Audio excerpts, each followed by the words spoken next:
मुंबई लो मैं आ गया। वो समझ रहे थे सरकार मेरी है, मैं समझ रहा था आवाम मेरी है। उन्होंने पूरी ताकत लगा दी, मैं यहां पहुंच ना सकूं, मैंने पूरी ताकत लगा दी। इसीलिए कह रहा हूं मुंबई लो मैं आ गया। कि लोग यूं ही मजलिस को शेरों की जमात नहीं कहते हैं। एक पत्रकार साहब ने मुझसे कहा कि आप इस पे राजनीति नहीं कर रहे। मैंने कहा 100% नहीं, 200% राजनीति कर रहे हैं हम। और यही वक्त क्यों कर रहे हैं?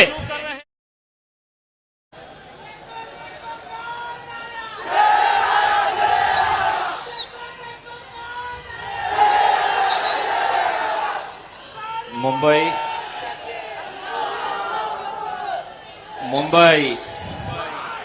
लो मैं आ गया।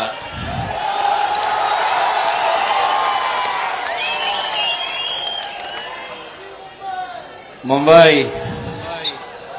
लो मैं आ गया।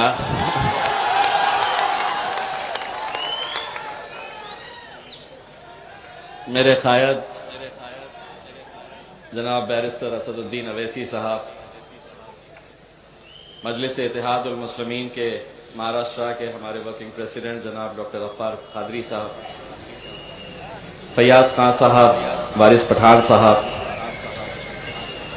हमारे एमएलए फारूक शाह साहब, स्टेज के ऊपर मौजूद तमाम मजलिस के जिम्मेदारान, हमारी माएँ और बहनें, वो समझ रहे थे सरकार मेरी है,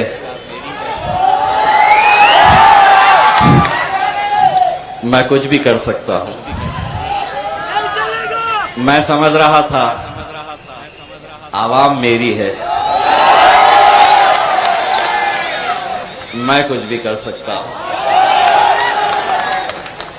उन्होंने पूरी ताकत लगा दी, मैं यहां पहुंच ना सकूं, मैंने पूरी ताकत लगा दी।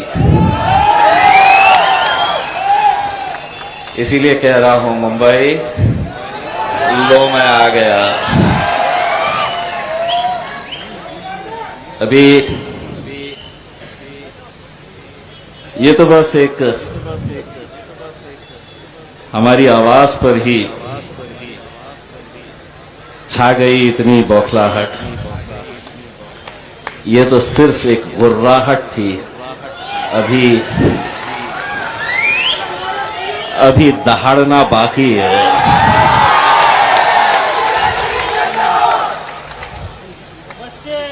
सुबह जब अल्हम्दुलिल्लाह हम औरंगाबाद से तकरीबन 225 गाड़ियों का काफिला लेकर निकले, तो हमारे ये जो चाहने वाले लोग खड़े हैं ना सामने, कौन पता है ना? तो ये सुबह 6 बजे पहुंच गए और बोले नहीं आने देते। आ गए और बोले मुश्किल है साहब, बहुत पुलिस है, आपको औरंगाबाद से निकलने ही नहीं देते। मैं अल्हम्दुलिल्लाह औरंगाबाद छोड़ दिया। बोले अहमदनगर बहुत पुलिस लगाए, बस वहां से पलट के आना पड़ेगा। मैं अहमदनगर से भी निकल गया। बोले पूना तक तो पहुंच ही नहीं सकते हैं, मैं पूना भी निकल गया। एक जगह पे रुकाए और मुझे कहे कि साहब अब इसके आगे नहीं, इसके आगे नहीं जा सकते। मैं बोला साहब मैं इमीडिएट वापस जाता हूं, क्योंकि अगर आप मुझे सड़क से नहीं आने देना चाहते हैं, मैं अपने गाड़ियां रखूंगा और पूरे महाराष्ट्र की आवाम से कहूंगा कि ट्रेनों के ऊपर चढ़ जा, देखते हैं कौन कैसा रोकता है करके। वो अधिकारी ने बोला नहीं रुको साहब, किससे तो भी बात किया और बोला जाओ साहब।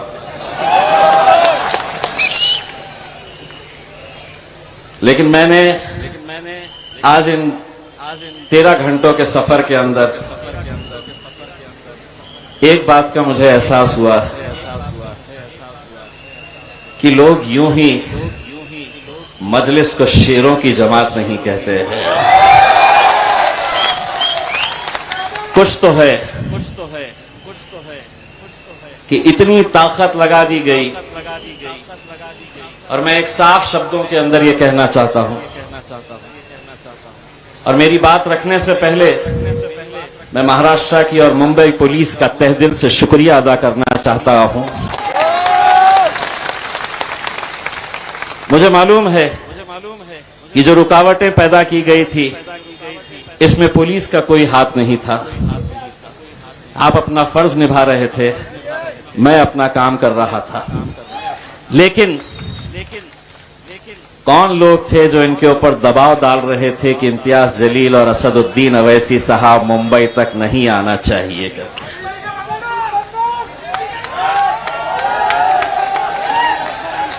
आपको मैं ये बताऊं कि ये जब प्रोग्राम हमने लेने का तय किया था तो हमने लोगों से ये बताया कि ये हमारी सियासी जमात का कोई कार्यक्रम नहीं है, कोई प्रोग्राम नहीं है। हमने तमाम कांग्रेस के, राष्ट्रवादी कांग्रेस के, समाजवादी पार्टी के, और अब तो शिवसेना भी मुसलमानों की बात करती है, उनके भी नेताओं को हमने कहा कि एक मर्तबा हम लोग क्या अपने कौम के साथ हो रहे नाइंसाफियों के लिए हम एक प्लेटफॉर्म के ऊपर नहीं आ सकते? क्या हमें उन मराठा भाइयों से सीखना नहीं चाहिए कि जिन्होंने जब अपने रिजर्वेशन के लिए सड़कों के ऊपर आंदोलन किया तो शिवसेना का मराठा हो या भारतीय जनता पार्टी का हो या कांग्रेस का हो या एनसीपी का हो, ये पूरे के पूरे मैदान में उतरे तो अपनी सियासी जमात का मफलर पहनकर नहीं उतरे, वो मराठा बनकर वहां पर उतरे। लेकिन हमने जब यही पैगाम, यही इनविटेशन सभी हमारे राजनीतिक दलों के नेताओं को हमने दिया तो किसी ने भी साथ नहीं दिया। बहुत इज्जत के साथ हमने इन लोगों को न्योता दिया, इनविटेशन दिया, लेकिन बाद में पता चला कि ये इज्जत के लायक ही नहीं है।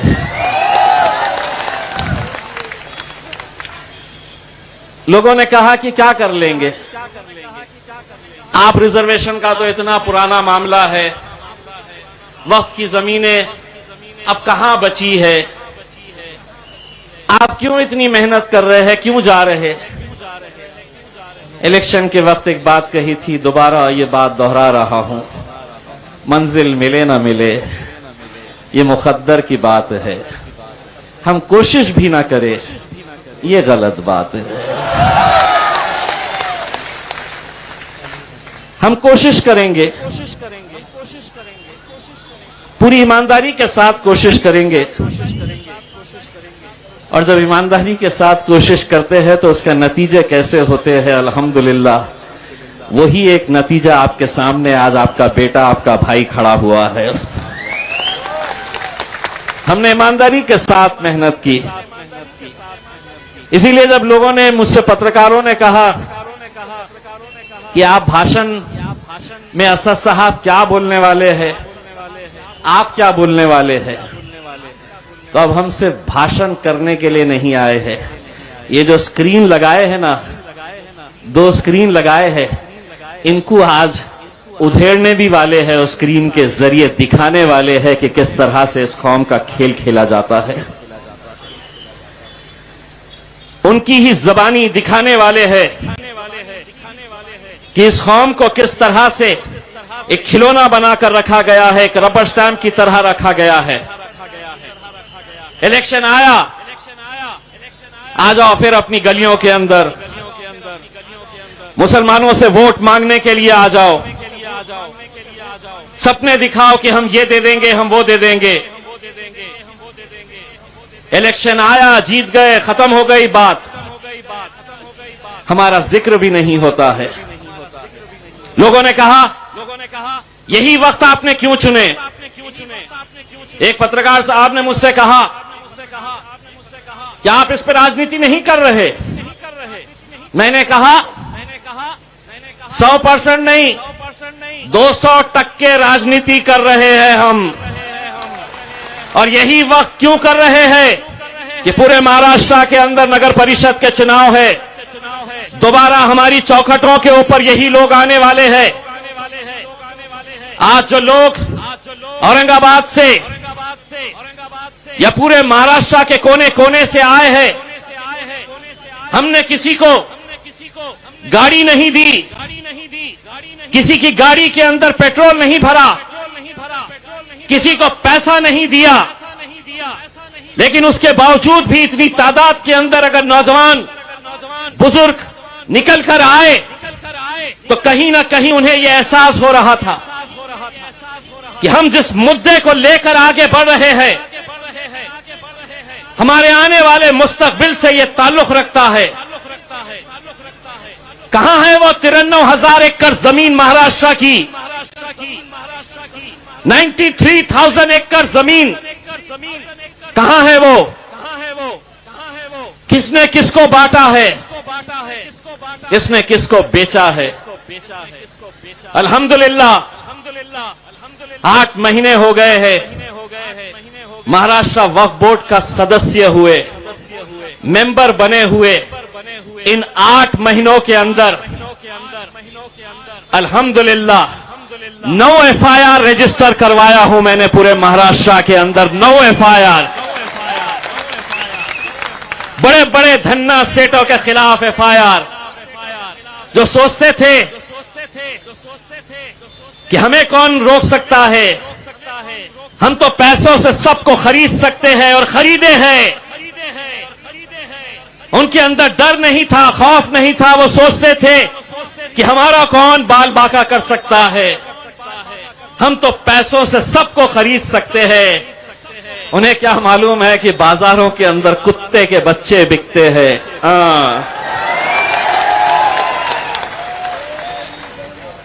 बाजार में खरीद सकते हैं, बाजार में क्या नहीं खरीद सकते?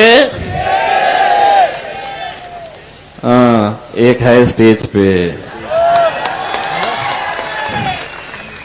ओरिजिनल एक ही है, बाकी हम छोटे छोटे हैं। असद भाई को देख के अल्हम्दुलिल्लाह पहले पार्लियामेंट के अंदर भारतीय जनता पार्टी वाले सोचते थे ये अकेले है, इतना बोलते, और अब ये भी आ गया, अरे बाबा बाबा बाबा ये तो बहुत ही बोलता है बोले।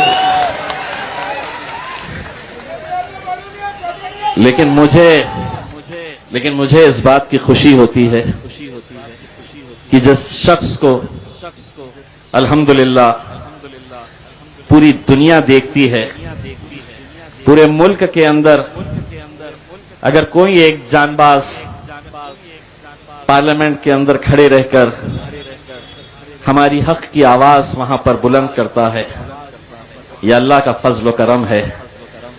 उसी मेरे कायद के बाजू जाकर बैठने का शर्फ मुझे हासिल हुआ है आप लोगों की दुआओं की वजह से।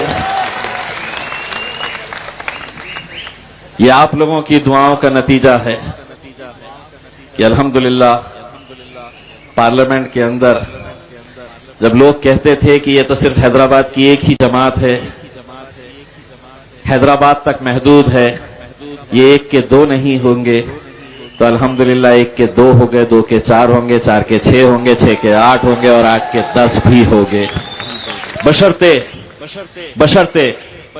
हमें जिस नेक नियति के साथ, जिस एकजहीती के साथ काम करने की जरूरत है, अगर उस तरह अगर काम करे। मैं तो मुंबई के नौजवानों के अंदर जो जज्बा और जो जोश देखता हूं, कभी कभी असद साहब को ये दिल बोलना चाहता है कि असद साहब मुंबई मेरे हवाले कर दीजिएगा, देखिए मुंबई की कैसे काया पलट कर देता हूं। कर रहे, हमारे फयाज भाई भी काम कर रहे हैं, वारिस भाई भी काम कर रहे हैं, हमारे कॉरपोरेटर्स भी काम कर रहे हैं। लेकिन कहीं ना कहीं हमको आज ये देखना होगा कि हम सिर्फ ओहदा लेंगे। महाराष्ट्र के कोने कोने से हमने कहा था कि आपको आना है, कुछ लोगों ने बहाने बनाए। मैंने जब मीटिंग लिया तो एक ने कहा मैं 40 गाड़ी लेकर आ रहा हूं, आखिर में लाया 4। एक ने कहा 20 गाड़ियों का तो नंबर लिख लो साहब, लाया 3। घर को जाना पड़ेगा भैया, काम करोगे तो टिकोगे, नहीं करोगे तो आपको भी जाना पड़ेगा। और ये फैसले हमको अपने पार्टी के हक के अंदर लेने पड़ेंगे। जो काम करेगा वो मजलिस के अंदर आगे बढ़ेगा, जो नहीं करेगा उसको घर में जाना पड़ेगा। क्योंकि हम ये जब जज्बा और जोश देखते हैं नौजवानों के अंदर, तो हमें भी ऐसा लगता है कि अगर औरंगाबाद से एक एमपी चुनकर आ सकता है तो मुंबई से हम 4 एमएलए क्यों नहीं चुनकर ला सकते हैं। बशर्ते एक ताकत बनकर खड़े रहने की जरूरत है। हमारे आपसी इख्तिलाफात को खत्म करने की जरूरत है। और अगर हम वो कर पाए तो मैं समझता हूं कि पूरे महाराष्ट्र के अंदर सबसे ज्यादा जरखेज जमीन कहीं पर है तो वो मुंबई के अंदर है, जहां पर हम बहुत अच्छे नतीजे लेकर आ सकते हैं। दोस्तों, ये जब हमने निकलने का फैसला किया, पूरी तैयारी हो गई। और हाँ, मैंने जिस तरह से हमारे पुलिस डिपार्टमेंट का शुक्रिया अदा किया, मैं ये समझता हूं कि आज का ये कार्यक्रम अगर यहां पर हो रहा है तो वो सिर्फ और सिर्फ हमारे महाराष्ट्र के working president doctor Gaffar Qadri साहब की मेहनतों की वजह से हो रहा है कि पिछले इतने दिनों से वो यहां पर आकर बैठे और बैठकर उन्होंने जो कुछ भी मुमकिन हो सकता था वो काम किया। वरना ये आलम है हमारा कि पुलिस ने कहा नहीं करना, नहीं करेंगे, ठीक है साहब नहीं करेंगे। ये मजलिस में नहीं चलेगा।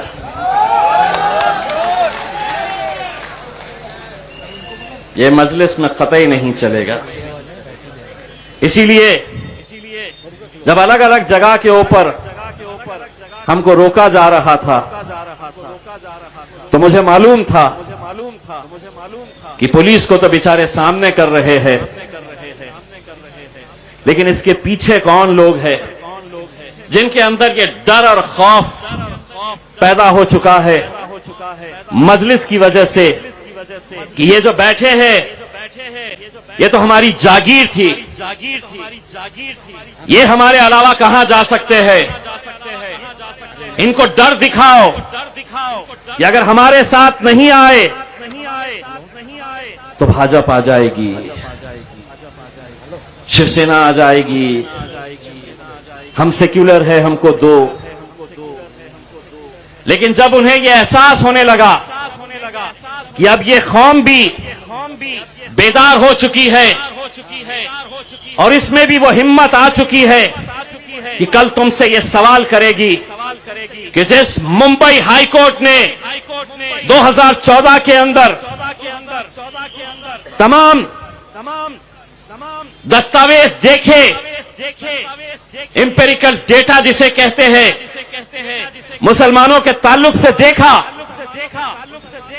पढ़ा समझा, तब अदालत ने यह फैसला लिया, आदेश जारी किया गया कि मुसलमानों का एजुकेशन का परसेंटेज इस राज्य में, इस मुल्क के अंदर सबसे कम है। क्या वजह है कि आज हमारे बच्चे अगर अच्छी तालीम हासिल करना चाहते हैं तो क्या वजह है कि अदालत का फैसला आने के बावजूद भी ये सरकार, ये हुकूमत हमें ये रिजर्वेशन क्यों नहीं दे रही है। मैं और वारिस पठान 2014 से 2019 तक महाराष्ट्र की विधानसभा के अंदर एमएलए थे। उस वक्त कांग्रेस के, राष्ट्रवादी कांग्रेस के, समाजवादी पार्टी के आमदार एमएलए खड़े रहते थे और लड़ते थे बीजेपी के मुख्यमंत्री देवेंद्र फडणवीस से और शिवसेना से लड़ते थे और ये मांग करते थे कि अदालत ने मुसलमानों को 5% रिजर्वेशन दिया है। भारतीय जनता पार्टी, शिवसेना नहीं चाहती है कि इनकी तरक्की हो, मुसलमानों को रिजर्वेशन दो, अदालत ने बोला है। इतने जोरदार भाषण करते थे कि मुझे ऐसा लगता था कि कितने हमदर्द है मेरे कौम के। 2019 के बाद तख्ता पलट गया, अब हुकूमत में आ गए हैं। विरोध में जब थे तो उस भारतीय जनता पार्टी और उस शिवसेना से मांगते थे जिनका मुसलमानों से कोई लेना देना नहीं, जो नहीं चाहते कि इस मुल्क का मुसलमान तरक्की करे, तालीम हासिल करे। लेकिन आज सत्ता के अंदर अगर तुम बैठे हैं, महाराष्ट्र की विधानसभा के अंदर अगर तुम जाकर बैठे हैं, तो तुम्हें वहां पहुंचाने के अंदर यही हमारे गयूर मुसलमानों का हाथ है कि तुम वहां पर जाकर बैठे हैं। लेकिन सत्ता में आते ही तेवर बदल गए। 2 साल से कोई जिक्र नहीं। हमने इंतजार किया कि अब कुछ फैसला करेंगे, तब करेंगे, लेकिन नहीं। जब हमने ये ऐलान किया कि अब हम आएंगे तुमसे सवाल करने के लिए, तो क्या किए? पुलिस वालों को आगे कर दिए, बोले रुकाओ इनको, कैसा तो भी रुकाओ करके। तो मैंने उनको बोला सरकार हमसे डरती है, इसीलिए सरकार हमसे डरती है, इसीलिए पुलिस को आगे। लेकिन यकीन मानिए आप अपना काम कर रहे थे। हमें मालूम है कि कौन कौन लोग इसके अंदर खेल खेल रहे थे कि हम आना नहीं करके कैसी कैसी साजिशें रची जा रही थी। मैं वो तमाम नौजवान जो महाराष्ट्र के कोने कोने से आए, मैं उनका तहे दिल से शुक्रिया अदा करना चाहता हूं कि आज अगर हम यहां तक पहुंचे तो सिर्फ इसलिए कि मैं अकेला नहीं था।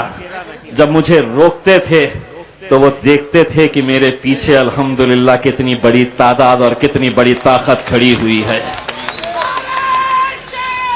हद तो ये हो गई कि वाशी के पास जब हम आए नवी मुंबई में, अगर कोई वरिष्ठ पुलिस अधिकारी यहां पर मौजूद है तो सुनिए साहब, हमने अपनी किसी भी गाड़ी के ऊपर हमने अपनी पार्टी का झंडा लगाकर नहीं लाए।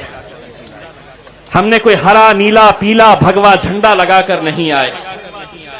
हमने हमारे इस मुल्क के तिरंगे को हमारे गाड़ियों के ऊपर लगाकर हमने तिरंगा रैली बोलकर लेकर आए। उस तिरंगे का जिसकी हम इज्जत करते हैं, जिसके ऊपर हमें गर्व है, फख्र है। लेकिन वाशी में हमारी जैसी ही गाड़ियां रोकी गई, इतनी पुलिस थी वहां पर, इतनी पुलिस थी कि मुझे ये शक होने लगा कि मैं खासदार हूं या कोई आतंकी हूं जो इसके लिए इतने सारे लोग मेहमान मेरे इंतजार में यहां पर खड़े हुए थे करके। लेकिन वहां पर कुछ पुलिस वालों ने हमको आदेशित किया और कहा कि हम आपको आगे जाने देंगे, आप अपने गाड़ियों से ये तिरंगा निकाल दीजिए। ये वाशी के एक वरिष्ठ पुलिस अधिकारी ने, मीडिया वाले भी वहां पर थे, उनके सामने हमें यह कहा गया कि आपको अगर मुंबई जाना है तो आप तिरंगा निकालिए, अपनी गाड़ी में रखिए और आप आगे जा सकते हैं, मैंने तिरंगा निकाला, गाड़ी से खुद नीचे उतरा और मैंने कहा कि गाड़ी तू रख, मैं पैदल जाऊंगा लेकिन तिरंगे को नहीं छोड़ूंगा।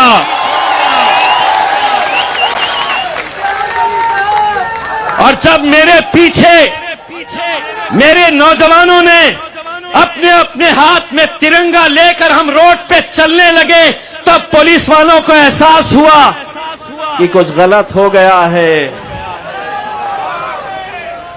फिर बोले जाओ, आ गए मुंबई। बस यही हमारा था कि ये रुकावटें क्यों और किस वजह से की जा रही है। इलेक्शन आएगा, जब भी आएगा, जिस किसी को जिस जमात के अंदर जाना है, जिसका झंडा पकड़ना है, किसका मफलर पहनना है, यह आपका इख्तियार है। लेकिन एक मर्तबा हम सबको मुसलमान बनकर सड़कों पर उतरने की जरूरत रहेगी मेरे भाइयों। और जब तक हम ये नहीं करेंगे, लोग कहेंगे कि क्या होगा 5% रिजर्वेशन से। क्या नहीं होगा। 93,000 एकड़ जमीन अगर वक्फ की अगर हम मुसलमानों को वापस मिल जाती है, तो महाराष्ट्र के देवेंद्र फडणवीस साहब, महाराष्ट्र के उद्धव ठाकरे साहब, शरद पवार साहब, कांग्रेस के नेता, मैं आपको ये जबान देकर जाना चाहता हूं कि तुम वो 93,000 एकड़ वक्फ की जमीन हमको लौटाओ, जो हर साल मुसलमानों को 300-400 करोड़ रुपए का माइनॉरिटी बजट देते हैं। वो बजट नहीं देना, 300 करोड़ तो खैरात में हम तुम्हें दे डालेंगे। वो जमीनें हमारा हक है और इसके लिए एक मूवमेंट चलाने की जरूरत है। आज छोटी सी एक झांकी दिखाए, थोड़े परेशान हो गए। फयाज भाई, महाराष्ट्र विधानसभा का अधिवेशन आने वाला है। अब एक धरना जो है, जब इनका अधिवेशन रहेगा, जब ये अंदर बैठेंगे, तो इनकी बजाने के लिए हम लोग बाहर खड़े रहेंगे। बहुत डरते हैं ये जब अंदर बैठते हैं और उनको पता चलता है कि आ गए ये टोपी वाले, दाढ़ी वाले, ये खौफ निकल कर आ गई है, अपनी वाट लगने वाली है। हम सिर्फ इतना कहना चाहते हैं कि ये लोगों ने आप लोगों के साथ कैसा खिलवाड़ किया है। अगर मैं अपनी जबानी अगर कहूंगा तो शायद आप लोगों को यकीन नहीं होगा। अगर मैं कहूंगा कि आप लोगों को कैसा बेवकूफ बनाया गया था, मैं अपनी जबानी कहूंगा कि किस नेता ने, चाहे वो नवाब मलिक साहब हो, आरिफ नसीम खान साहब हो, अबू आसिम साहब हो,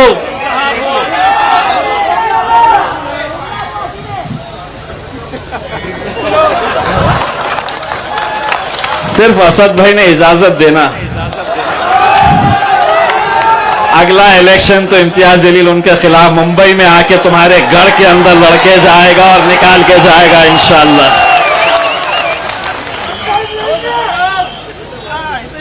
हमारी वजह से वहां गए और बोले कौन अवैसी,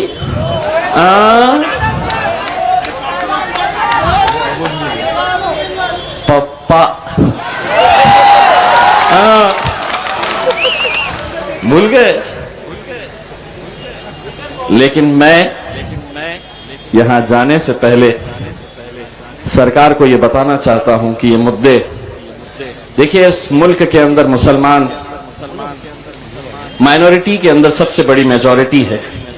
अगर ये मुल्क को तरक्की करना है तो मुसलमानों को पीछे छोड़कर ये मुल्क कभी तरक्की के रास्ते पर नहीं जा सकता है।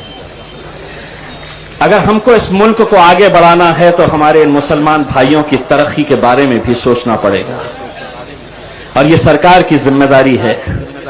सरकार में जो बैठे लोग हैं उनके जो करतूते हैं वो मैं आपको दिखाऊंगा, लेकिन सरकार हमसे कितनी डरती है इसका अंदाजा मुझे कल रात में हुआ कि कल रात में सरकार ने एक नोटिफिकेशन जारी किया और रात में 12 बजे वो नोटिफिकेशन मुझे भेजा गया। आप अगर पढ़ेंगे तो आपको ये समझ में आएगा कितना डरती है।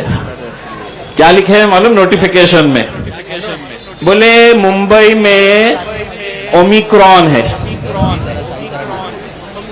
तो इसीलिए ओमिक्रॉन की वजह से 11 तारीख यानी कि आज और 12 तारीख ये दो दिन कोई भी धरना,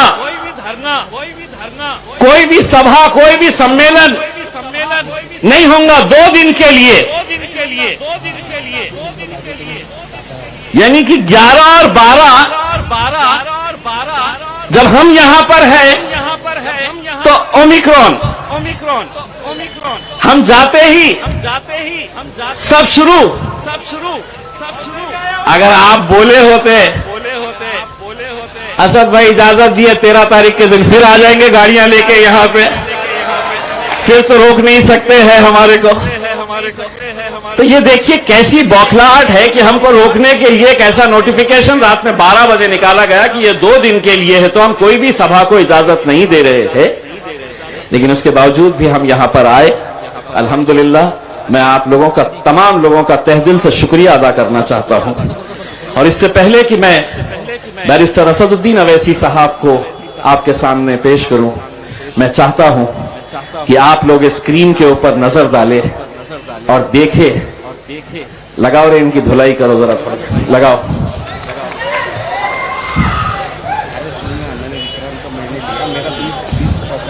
देखिए गौर से, जो देख नहीं सकते हैं मैं आपको उसके सीडी बनाकर देने वाला हूं। हर इलाके के अंदर स्क्रीन लगाना और खूब चलाना। देखिएगा। बहुत बहुत शुक्रिया।